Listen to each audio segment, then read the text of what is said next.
তারা নারী পুরুষ সম্পর্কটাকে কলুষিত করতে চায়। তারা বলে ইসলাম নাকি নারীদের সাথে বৈষম্য করেছে। অথচ আল্লাহ তাআলা কোরআনে বলতেছেন, ওয়াল মুমিনুনা ওয়াল মুমিনাতু বা'দুহুম আউলিয়াউ বা'দ।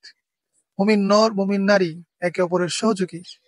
আল্লাহ তাআলা কত সুন্দর করে কোরআনে বলতেছেন, হুন্না লিবাসুল লাকুম ওয়া আনতুম লিবাসুল লাহুন। স্ত্রীরা তোমরা স্বামীদের জন্য লেবাস, আর স্বামীরা তোমরা স্ত্রীদের জন্য লেবাস। এই আয়াতের তরজমা ইবনে আব্বাস রাদিয়াল্লাহু তাআলা আনহু বলতেছেন, তারা তোমাদের জন্য প্রশান্তি ও আশ্রয়, আর তোমরাও তাদের জন্য প্রশান্তি ও আশ্রয়। রাবি ইবনে আনাস রাহমাতুল্লাহি আলাইহি বলেন, তারা তোমাদের জন্য চাদর বা আবরণ স্বরূপ, আর তোমরাও তাদের জন্য চাদর বা আবরণ স্বরূপ।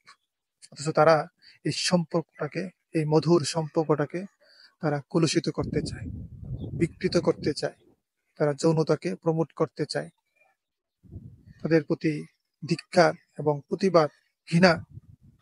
আমি আমার তৌহিদি জনতা ভাই বোনদের কাছে আমি আকুল আবেদন, আজকের মতোই যেন প্রত্যেকটা এরকম ইসলাম বিরোধী যে কোনো আইন বাস্তবায়ন করার চেষ্টা করা হবে, আমরা যেন রুখে দিতে পারি।